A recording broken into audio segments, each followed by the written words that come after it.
seat. And I don't know why I want to say this. I'm going to put it out there in the atmosphere anyway. We have Senator Grogan on the encouragement seat. And I just thank God for this opportunity, this space. And I said this to my husband. He's so down to earth. He's like so relatable. I'm just so glad that you ain't say, oh, this small person, this, but you see greatness. You see them, and I just want to encourage people. I tell you guys all the time, I love working with people. I love meeting new people. And this right here, I teach mental illness, and I tell them, look, step out on faith. Yes. Step out on faith, network, talk to people. Yes. You can either get a yes or a no, That's right. but keep moving. Keep it moving. You guys, we have Dave Grogan. Yes, ma'am. I thank you for joining us on the encouragement seat and educating me, because don't beat me up, and please don't, get upset with me, because I just started voting. Really? I just started But that's because common. yes, That's unfortunate. That's normal. But because a lot of times I see people out there waving at the corner. I'm like, okay, so I guess it's time to vote. It's time to do this, do that. But I want to be a part of change. yes. I see a lot going on Yes. in this world, and not saying because I didn't vote, I try to give, I try to help, I try to be in the midst of the things that's going on. But having you here, little graduate of Bowie, I don't know where to start with you, because you got so much going. You is in it, and I thank you for your service, Marine. I thank you for Dad. It's just so much wonderful things I can say about you. Yes. Thank you. 25 years you served with the Justice of the United States Marshal Service. Yes. Can you please share with us your journey? What got you on this track? What said, oh, this is what I'm going to do. This is what I'm going to be. Because I know it wasn't easy. No. It's not easy. It's certainly not easy. I think for me, as I mentioned earlier, and thanks for having me, by the way, and it's just been such a pleasure meeting you all. You are such a wonderful, beautiful family in South County and Clinton.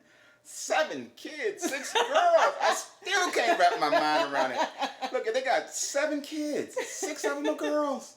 Imagine that. Such a beautiful family, beautiful husband and wife couple. Y'all are the type of family I would look forward to seeing y'all on the front of Ebony or Essence magazine, Jet magazine. Put it out in the atmosphere. Out there. Please. Because these are the things that we just sometimes we don't see. And I'm inspired and I'm encouraged.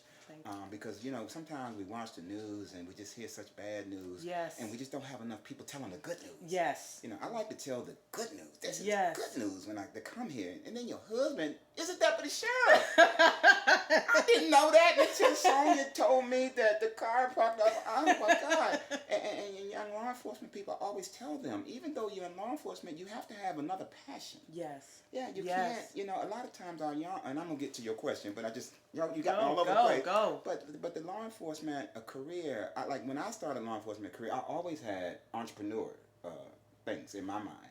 And you have to, because if you don't have any entrepreneur spirit or something else that interests you, you get stuck in that world of law enforcement and you really don't know anything else. Mm-hmm. And it's not until you retire or you're forced to retire that you realize that you really don't even have any other skills. Yes. And so to see your husband and you all with this production, I'm inspired by that also. But to answer your question, I see the world through sports and politics. I was raised in sports, in football. Early years, I swam. I swam in my early young years, and then I played basketball in my early young years, and then at a very early age, I was my most influential mentor or influence on my life.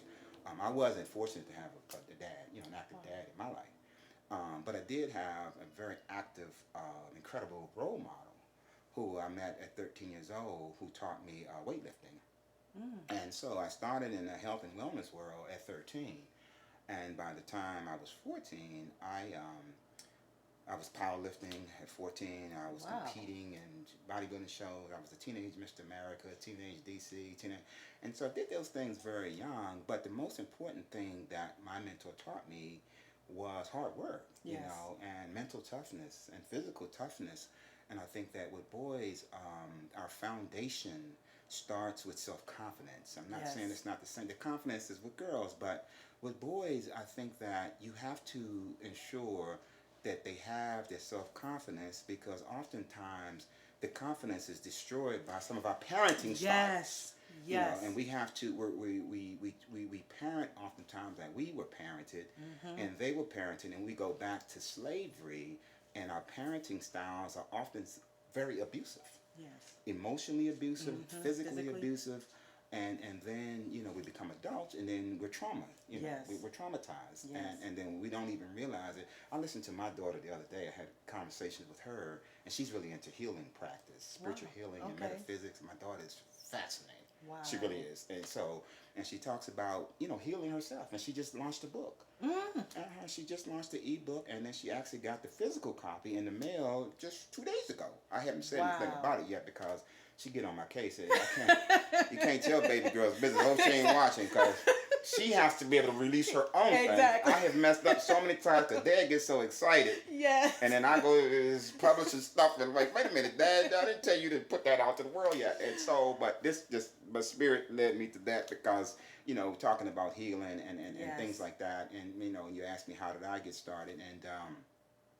And so I went through high school at Oxon Hill and I played football. Okay. And I didn't realize how much my childhood affected who I am as an adult. And I didn't realize it until I started running for office. Really, and like in my mid-40s. Because I think we take for granted or we don't even realize the connection even between parenting Yes. and how you were parented. See, although I didn't have an active father, my mom had 2 boys, and my mom was a very calm spirit, very calm temperament. And so I have a very calm temperament. But, I'm too, I'm vicious because I was not vicious, but through lifting weights early and sort of trained by Yes. a professional bodybuilder and weightlifter, and he would say things to me like, he used to call me Pope Dave. I still don't know what that means, but he would say, Pope Dave, if you see me in the woods with a bear, send help for the bear. And so,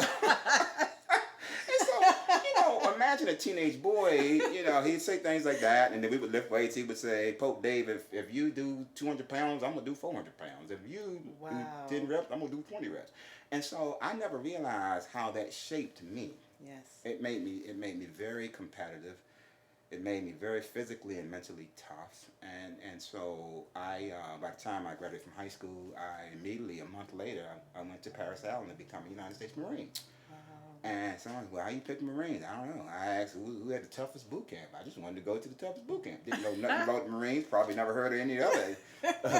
I ain't know anything about no other military. I asked around who had the toughest boot camp, and I wanted to do that, at 17 years old. So, a month after I graduated from high school, I joined the Marine Corps. And after I got finished with the Marine Corps, I used to work security. I used to run the security as a teenager in Crystal City. People don't realize it, but at 18, Really? I used to work for a company called Sting Security, and I ran all security in Crystal City. Wow. And then oddly enough, moving into my career, at some point I realized that I wanted to do something different, and I decided to, because I went to college late. I came to Bowie late, and so I was already an old You were soul. on time. Don't say you were late. I was not late, yeah, because I was on time. You're on time.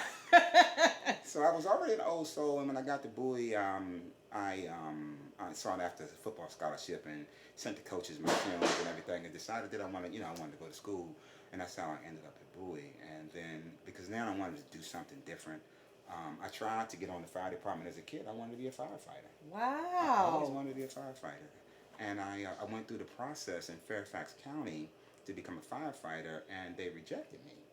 And many people have never heard this story, but they rejected me because they said I was portraying the image of a perfect person. And I said, wait a minute now, because I never robbed a bank, I never carjacked anybody, I ain't had no drugs in me. Really? Yeah, and they rejected me on the polygraph. And so that's what led me to say, I just want to go to college. I need to go to college. And that's why I decided to send my films to Bowie State and go to college. And then when I got to college, I played football, and I captained the football team during an interesting era. And there I started my law enforcement career. I was a student. I worked for the Secret Service as a student. Stop.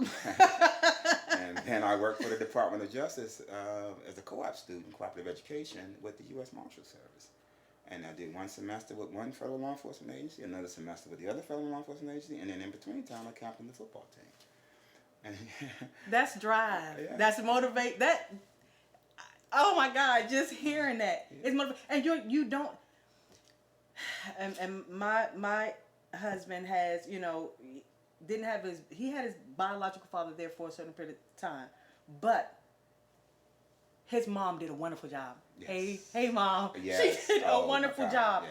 You do not have to be a product That's right. of your environment. Absolutely, you don't. You can break those You curses. can break those curses. Woo. Oh my gosh. We can break those. And we Yes. have to. And we have to be Yes. very intentional about that because we all have interesting stories. Yes. And I think that blacks, just in general, by going back to the parenting, even if the parents were there, but if the parents were beating you and calling you all out your name and hitting you with switches and all that, so I'm not sure if you're better off psychologically being raised in an environment like that, Yes. or you're better off with not necessarily having an active father or an active parent, because both of those experiences have left trauma. Yes. And a lot of us, I mean, are traumatized because our parents, our grandparents, our great-grandparents, their parents, they were taught that that's how you discipline people. And that's exactly. And you beat them and you hit them and then you tell them they're crazy. You say stuff like call them out of their names and all that. Yeah. And I refuse to do that with my daughter. I never, because I always understood it and I always wanted to break those generational curses because I had already, my daughter was already coming from a broken home. Her and her mom split when she was 2. Oh wow. And so I knew right then and there's trauma right there. Yes. It's just this child is not going to have both parents working together in her best interest. And so I made a concerted effort to try to break some of these generational curses. Because that was one, the divorce. Now the second, I just got to be the best dad that I can be. And I certainly never believed in corporal punishment. I never believed in animalistic things like that. I understood temperament because my mom's temperament, and I understood emotional intelligence. Yes. Because as being a lifetime heterosexual male, dating girls and women, and I've always concerned about the imbalance to it. Emotional intelligence versus IQ. Sometimes our IQ is at 1,000,000, and our EQ, emotional intelligence, is a -1,000,000. And so having a girl, I wanted her to be balanced, because everything in life is about balance. Anything that's unbalanced, it causes disease. We're not at ease. Yes. And so I thought that with my daughter, the only way that she could be emotionally intelligent is that I have to do that. And she can't be emotionally intelligent if I'm screaming at her and I'm getting upset and I'm hitting her and calling all kinds of things. And so I committed myself. It wasn't my personality anyway. That's not, I'm only physically like that when I need to be with sports or, for other stuff like that. But, I don't have an ego either, like your fabulous husband, that I never felt like I need to exercise authority by doing anything, calling out a name or hitting or anything. I never believed in corporal punishment. And so we just have to recognize these traumas, and like you said, we just have to break these generational curses. Yes. And we have to have these kind of discussions. Absolutely. Because people don't know. It sounds like you're in you're a mental health profession. I have a deep mental health background. I saw that. I love it. I love it. Yeah. That's one of the things that's not like on a resume, and many people don't know my background with mental health.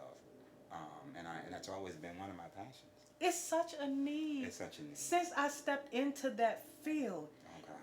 I didn't know there's a shortage of therapists, psychologists. Oh, yes. And they really need, like, daily affirmations. I try to let them know when you wake up in the morning, look at yourself in the mirror, tell yourself you love yourself, that you are beautiful, that you can do it, that you can make it. That's right. And it's like, they have told me, we've never had anyone like you before. We never had anybody to talk to us like this. And I'm sitting here like, wow, where? Things we take for granted. Yes. And you don't know that could be your neighbor. Yeah. They live in regular homes. You would not know it's a group home. That's right. We need that, and we need people like you. I'm just. That's why I want to walk next beside you. Yes. I want to be the help. How can I be the change? And I was so ignorant to a lot of things, just not knowing how the politics work. My parents are older, so we never really looked into things like that or talked about, we should vote for this person. This person is doing this for the community. This person is doing that. I'm like, what are you bringing? Tell us, what change are you bringing for us? So I think that, with my background in mental health, and my grandmother was an educator, by the way. Oh. Yeah, my grandmother was a professional educator. My grandmother was very strict with my mom. And my mom didn't date till she was 25. Are you My first boyfriend was my dad. And so my grandmother's background is education. So my mom was a scholar, and my mom went to Morgan State on an academic scholarship. And so I've always been teaching something my whole life, whether it's health and wellness, fitness, bodybuilding, prep. I've been teaching something. And so now I find myself teaching politics because we really don't know. We don't. We don't know the basics. And it's by design. You know, whoever made the decision some years ago to take civics out of our schools, which was a political decision, those are political decisions. Somebody said, take civics. Those kids don't need to learn civics. And they don't need to learn government. And so now we've got generations and generations of us who we don't understand nothing about government. Exactly. And then so when you don't understand government, you would never understand the importance of voting. Yeah. And so voting is your leveraging tool to get the things that you need. And we have to start with the basics. Let's figure out, okay, the school board. School board, we need civics back in our schools. We need financial literacy in our schools, which our current school board, to give them credit, they've got the financial literacy. I don't know where we are with civics. But we have to have people that's educated, enough to understand what the issues are. Yes. You have to have real experiences to understand what the issues are. And then you have to be bold. Yes. You have to be bold for good. Yeah. And you have to step in there and be able to say, I don't know what they need in Howard County. I don't know what they need in Montgomery County. Mm-hmm. I'm going to tell you what we need in Prince George's County. I know that's right. Absolutely. And you got to be able to have those conversations. And you have to be able to have those conversations with people around the state. And I don't care if they have 30 law degrees. From my opinion, I think one of the reasons why we're challenged here, and we're supposed to be the wealthiest black county if we're the wealthiest black county in the country, that means we're the wealthiest county in the world. Mm-hmm. Mm-hmm. But look at our conditions. Yes. Yeah, the conditions doesn't match what this supposedly wealth we have, and all of that is tied to politics because we're not paying attention. The people assume that because we don't vote, we don't care. Mm-hmm. And so I am a voters' right advocate. I want people to understand the importance of voting. Yes. When legislators look at a certain community, they figure out, do they vote? If they vote, then we need to have services over there. Exactly. If they don't vote, okay, we can forget them. They're not in the game. And so we have not been in the game. Mm. We have not been in the game. And we haven't been in the game for generations. I'm not talking about just now. But we've gotten better. Yes. We got a long way to go. That's why in Georgia, Stacey Abrams and people like that are working so hard. Because the people that understand the power, they wouldn't be working so hard to suppress our vote if our vote didn't matter. Mm-hmm. Our vote matters. That's why there's so much energy. There's billions of dollars that's spent to keep us from voting. And you know what? And there's so much you hear, and you gotta. I always say Facebook is not the news. You gotta talk to different people, get in different channels, because I'm like, yeah, we vote, but still the electoral college, you still have, it's just so much you hear that deters people from still, even though you vote, we still gotta be a voice. We have to be a voice. And we don't, again, because we don't understand the complexity of it. And I can tell you, politics is very complex. Yeah. It really is. So let me just share this with you. You were honest about, just getting into voting. Yes. And so I don't know if it was LeBron or Shaq or one of the high-profile athletes said they voted for the first time. This is normal for us. But the fact that you have the courage to be honest. Yes. So I didn't get involved in this until I retired in 2013. I didn't get involved in local politics until I retired when I realized the bulb went off with me. Wow. Because what we don't understand is that the things that affect our daily life has very little to do with presidential elections. We have to vote in the local elections. It's our school board and all the things at the local level that impact our city council, our county council. It's these things that impact our daily lives. Right. And so even when we're voting in a presidential election and we're concerned about whether Obama or Trump or Biden, and we get excited because the news get excited. The media controls the minds of the masses. And so we still are ignoring the most important. All politics is local. Wow. And if you walk around and ask somebody, who is your school board member? Okay. Who's your state delegate? Yes. Okay. Who's your state senator? We have no idea. Who's your council person? Who's your city council person? You can walk anywhere, and people have no idea. I had no idea. And then we get to an age where we're too proud. See, we have to set aside this pride too. Yes. And it starts with us being It does. honest. Yeah. I don't know. I don't know. And I want to learn because I want to make sure my kids know Exactly. and their kids know. Yes. And we change again. That's a part of more generational curses. Yes. You know, we could do different because we can educate our children a little. As we learn, pass it down. Get them involved. That's it. That's it. And that's why I was like, and this is why I started the encouragement seat. Not because, oh, I think I know this and I think I know that and I want to share it with everybody else. But I'm not afraid to sit here and say, no, I don't know. That's right. But I'm willing to learn. I'm willing to have people on this seat that do know, that can educate me in front of everybody. We can't be scared to make mistakes. See, that's the self-esteem issue. And I think that's one of the things. That's one of our curses. I tell people all the time, I literally know a little bit about everything.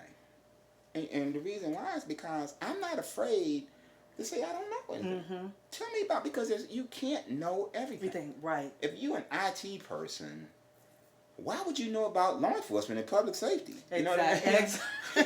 I mean, and so there are so many different worlds. I don't know stuff about the environment and whatever I don't know. Mm-hmm. I'm not afraid to admit that I don't know. Mm-hmm. Teach me about environmental health and things. Exactly. Well, science type of stuff that we may not necessarily know, but we have to be honest. Most of us are not honest with ourselves because we really don't want people. We want to act like we're sophisticated. Exactly. I tell people all the time, even at church, you know. I tell people all the time, I wasn't raised studying the Bible and scripture and different things like that. So even raising my daughter, I didn't try to pretend like I understood that world. Exactly. I told her that I want you to read. If you can read, if I can teach you the importance of reading, if I can teach you the importance of researching, you can learn. And as I look at my daughter now, come back now, she's teaching me stuff. Her world of metaphysics and spirituality. I'm going to have to send you the link to her book. Please. The Time to Heal, I think it's called. A Time to Heal. Yes. She just launched. And so she's understanding her need to heal herself.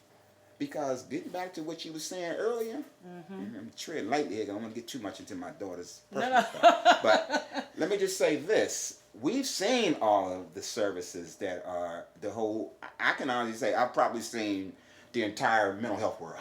Yes. And what's available, and it's very little to nothing. And one of the things that I had to explain to my daughter to where she is today is that she has got to be able to figure out, at least she felt like she's got to be able to figure out how she heals herself. Yes. And she's committed to that. She's living a life of, she's not getting involved in anything that has nothing to do with her self-healing. If it's something that's taking her off track with her self-healing, she's not interested. I know that's right. She's because, and to be able to help somebody, we have to first work on us. Make sure before we can even step out there and help you, let me help me first. Because as you know in your profession, oftentimes when we're trying, we know we need healing. Yes. We'll deflect and focus on everything else but us. But us, yep.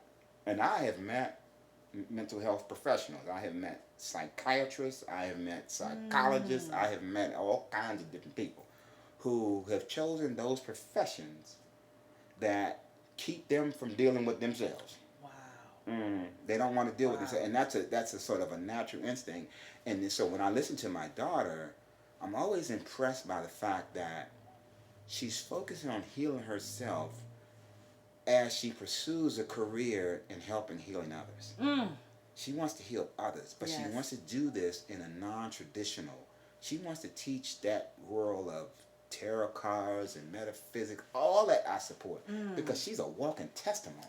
Wow. She's going to release her novel soon. I don't know what it's going to be about. Oh, can't wait. I can't wait. But she got a story to tell, and she's a walk. She's even this is a moldavite, crystals that she has taught me about. This is a birthday gift to me. Wow. And I had never taken this off since she gave it to me. And I'm still learning about crystals because her practice. And I tell her all the time, whatever you do, it works. And I hope that you can follow your passion and be able to share that with the world. Self-healing. It starts with us. It starts with us. Oh, my God. There's so much I want to ask you. Look. With law enforcement. Yes. Do you feel like there's more that needs to be done? Ooh. Could they be doing more? Ooh, what a good question. Yes, yes. And this is just a personal opinion. And I'm just speaking in terms of right now, Prince George's County. Yes. The crime rate and the spiraling of violent Oh. crime, it's just, I'm very active in a number of forms of social media. And one of them is, I'm not sure if y'all are active in Nextdoor. If not, download Nextdoor because you could talk to the people in your community. And I talk to the folks in my community on a regular basis. And the hot topic is crime. Yes. Crime in Bowie is just off the charts. And every day, people are getting carjacked, cars are getting stolen. People put a picture of the cars on bricks.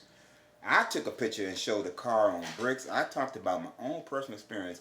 I only have been really victimized one time in my life when it comes to crime. I have. Somebody went in that car of mine and took all that stuff. And I had to get, I'm going to take responsibility for me. And what I told the group is that I'm sharing this. I'm not venting to you all. Because the first thing I said is that there is a possibility that I didn't lock the doors. Mm-hmm. So now what the thieves are doing, they just going to see who's not locking the doors. Exactly. And then they go and scrambling. So they went scrambling. They only took the cash.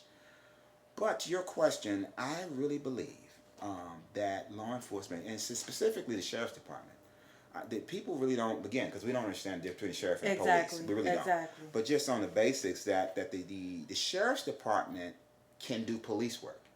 Police can't do sheriff's work. Mm-hmm.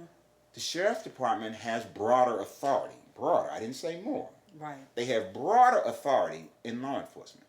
So with that in mind, I think that when we're dealing with a crisis, and I'm going to call it a crisis when I look at the spike in violent crime, I think the sheriff's department has got to get activated.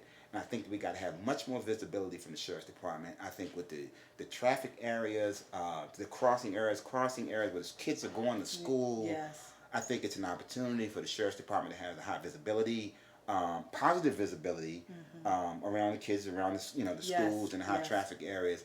And I just think the sheriff's department has got to get progressive and just do more. We need more security in these developments.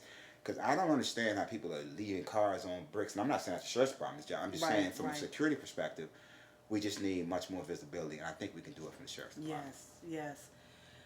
Oh, my goodness. This has been so informative. This has been so enlightening. And I hope you guys got so much, because I did. If you did not, I'm sorry, you're going to have to replay this, because we're going to post this. Yeah.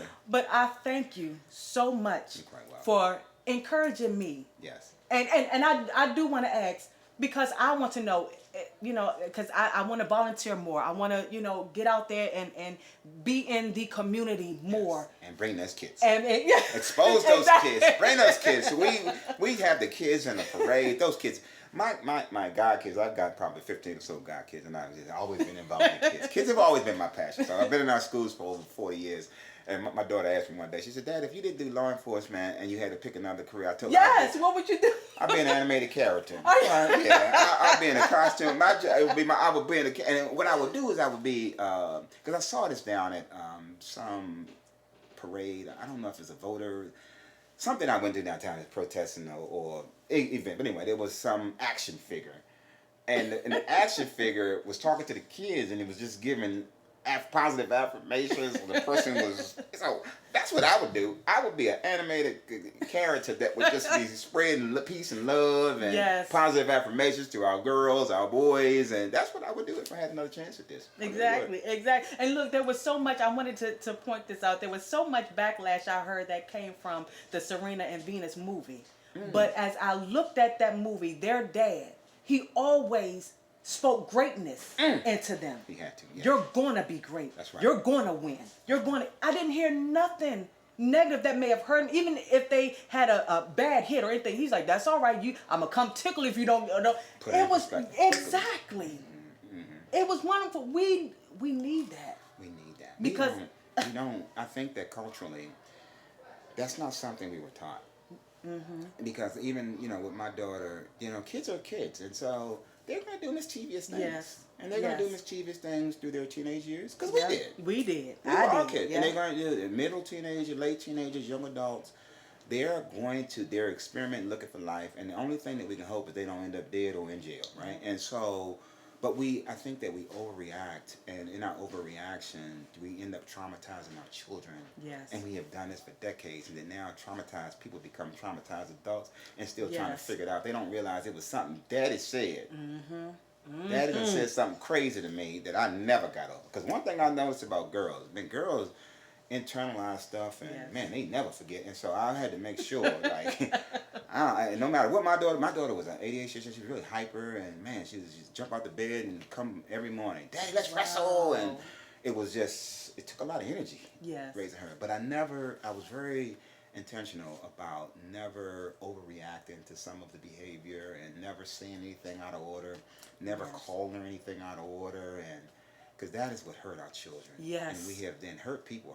You know That's that. it. Love people. If we show them love, and we just, mine would act up, I just hug her. Oh, I love you. Thinking to myself, Lord, man, I used to get her every other weekend when she was really little. Man, after my weekend with her, I'd be so worn out, I didn't know what to do with myself. I'd drop her off and then go home and go right to bed. But they're so much fun. They're so impressionable. And we could just, with children, they're sponges. You know what I mean? So if we just try to understand them like good teachers understand children, good ones, and we pour into them, they could be anything. My nephew just turned 18, he had a birthday party last night, and I look at him, and he grew up watching lifting and muscles and all that kind of stuff. So ever since he was 2 years old, he's all 1 year old, he's doing his little muscles, and he, because he saw that, Yes. And I Frederick Douglass had a famous saying. Many people don't know Frederick Douglass was the first black U.S. Marshal. He was the first black U.S. appointed by Rutherford B. Hayes. Yeah. Really? But the president didn't trust him with protection, so he created the Secret Service.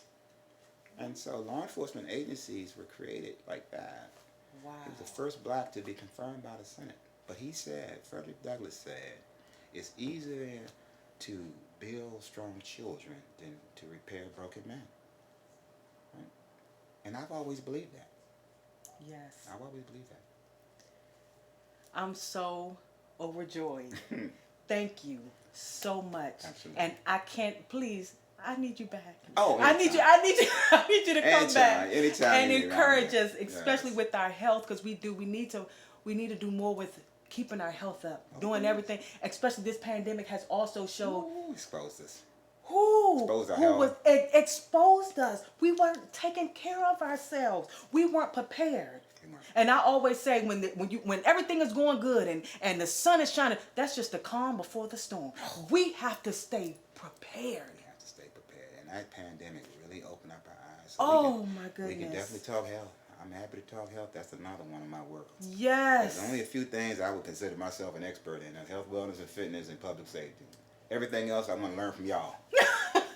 Y'all could teach me about scripture, and my daughter could teach me about... My daughter's a spirituality. My daughter's fascinated, and I learn from her, and I've always been open to learning. But when it comes to health and wellness and fitness, wellness now is so much more important. I see fitness is for young people that need to play sports. But for us, as we age, we want to age gracefully. Yes. We don't want to be taking medications. Yes. We want to get up and feel good. These children, these grandchildren need us energetic. Yes. So we can talk about that. Absolutely. We can talk about that. Please, you guys. June. Look. I'm going to have to take June. June 28th. June 28th. We have to put that vote in. Yes. And I know where mine is going. I'm sorry. I know where mine is going. You guys, stay tuned for more Encouragement Seat. Thank you.